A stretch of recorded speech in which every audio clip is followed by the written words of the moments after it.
Up next is Ralph. Can we have a round of applause for Ralph? He's from Wingo Africa. Let's listen to.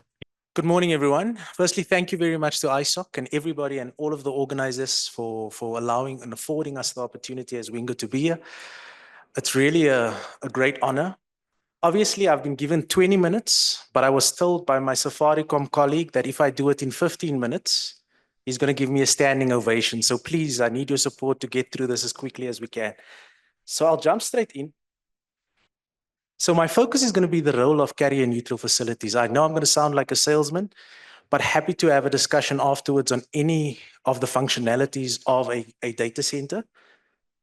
And why am I the right person to have the talk? So I know we've got a number of engineers in the room. I know we've got a number of commercial people in the room, but I know everybody has the foresight to understand the importance of peering. If I talk about myself, the first ADSL line ever installed in Africa was done by a company called Telkom South Africa. I was the technician carrying the bag of the person that did the installation of the DSLAM. I was there the evening the first ADSL line went live. I was the person that typed in the first website, and you'd never guess what that website was, www.arsenal.com. So that was the first DSL website that was visited from an Africa perspective. But in my career, I was also responsible. I managed the submarine cable station in Melkbosstrand, which has SAT3, WASC, Easy, Safe going into it for a number of years. So I'm a submarine cable specialist. I also have extensive experience in wholesale.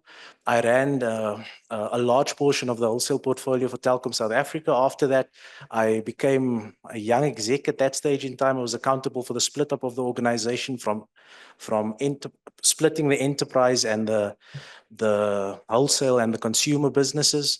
So I understand what it means to live within a incumbent that is going through this phase of getting more competition, going through the phase of having to become more competitive in the market that they are. Over the last couple of years, I've worked in a very, very large regional mobile entity where I ran a portion of the wholesale business as well as the enterprise business, and worked within the Middle East and in Africa. And I currently run the wholesale portfolio for Wingo, which is about 80% of the global revenue of the organization. So yeah, I think I can speak about it. So in short, to keep it short, this is a very complex little table. It looks quite busy, but it's actually quite simple. What's the difference between peering and IP transit? And I'm going to say it in the most simplest way. I think most of us understand it, but if there's one marketing person in the room, I'm sure this will add value. If you look at peering is when two networks of normally two similar sizes come together, they interconnect, and now they've got access to one another's internet. That's the simplest way of explaining it. If you talk about IP transit, global IP transit or IP transit is normally when there's a larger network, a smaller network connects to that larger network, and then what happens is very, very simple. The smaller network has to pay. And the reason why they have to pay is because there's been infrastructure deployment. This is why companies like Ethiotel, I don't believe, we have the right at this stage in time to ask them to peer in a way that we'd like them to peer. And I'm happy to have that discussion later on with anyone. So if you look at the two, right at the bottom, you'll see the comment. You'll see what's the impact on smaller networks. And this is why we are here. We want internet and peering to be driven within Ethiopia. We want to become a regional hub. And without these other smaller ISP, there'll be a lack of innovation. There'll be a lack of content. You won't get the growth and the competition that you need to actually excite consumers. And consumers are ultimately the ones that's driving this. This is the reason why we've got Meta here this week. This is the reason why there's so many global organizations looking at what is being spoken at this event. So that's the key reason. But I know you guys knew that already, so I'll jump over to the next one. Why carrier neutral facilities? Why is it important? Let's quickly look at carrier neutral facilities in Africa. So in Africa at this stage in time, there's about 155 or 165. Sorry, I made a typo. It's 165. Apologies, guys. I blame my age for that one. And there's more than 60 that I'm aware of that's currently being deployed. What is the business case? Why do you have carrier neutral facilities? If you look at how Terraco started right at the beginning, so I was on the wholesale side in Telkom at that stage in time. They had to come to us for connectivity. We were their first fiber connectivity into their facility. I was part of a wider team that had that conversation with them.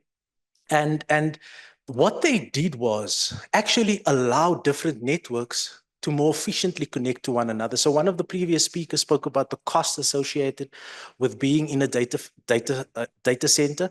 Yes, normally there's a co-location charge. So if you've got a half a rack or a quarter rack, because you've got the network equipment that's there, normally there's also a peering port charge, because the moment you connect to the ADX has overhead costs, and it's not expensive. It's a card charge and a monthly recurring charge. If you compare that to the prices for IP transit, I could see in my own life and the network that I was accountable for, what the benefit was of moving to peering.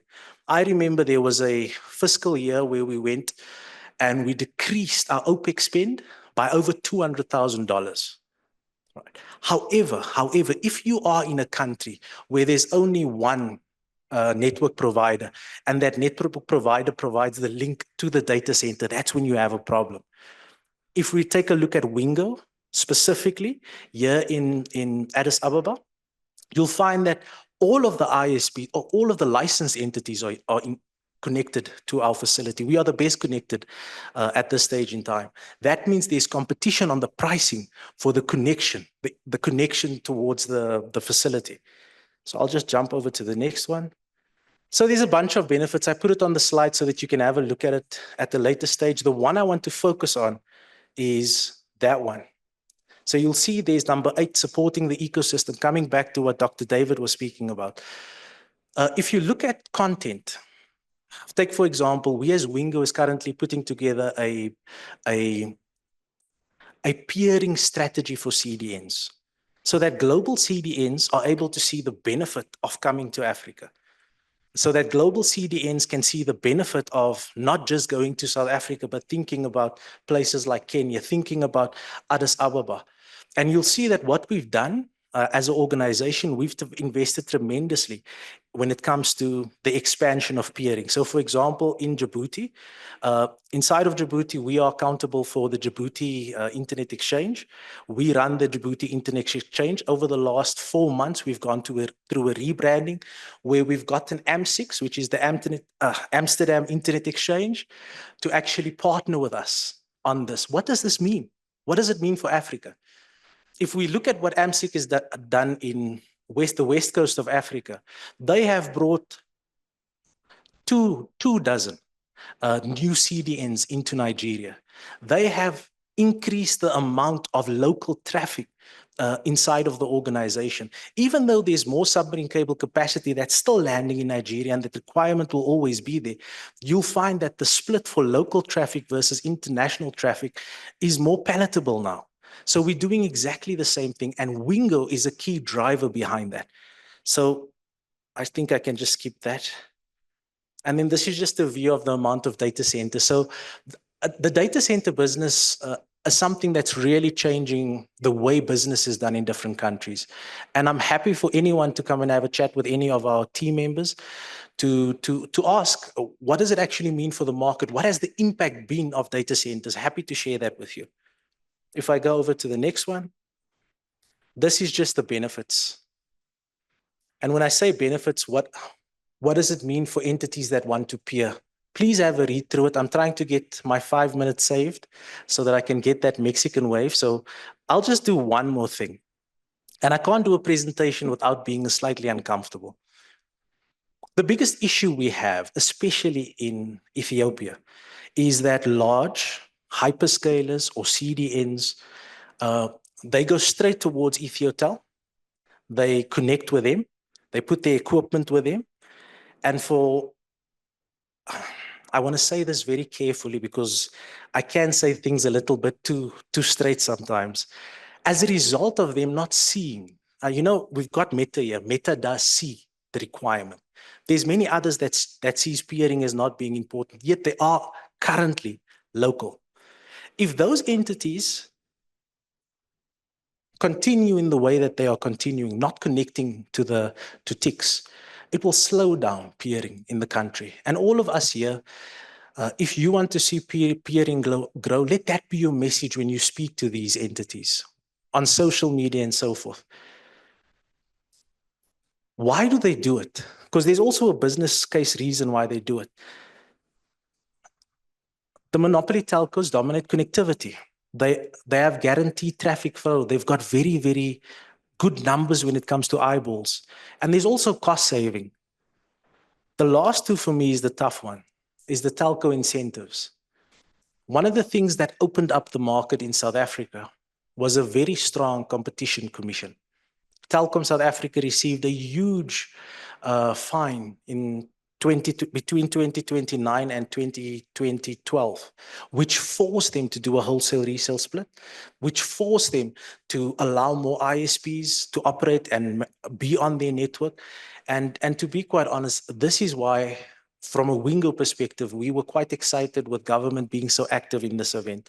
But my challenge and the call to action for all CDNs, as well as for large content houses, is the call to action is take the leap of faith. You know, they won't come unless there's more eyeballs, but there won't be more eyeballs unless you come. And the big thing is, if you go alone, you're gonna go very fast. But if you go together, you can go extremely far. Is 5 minutes left? Am I going to get a round of applause? Thank you.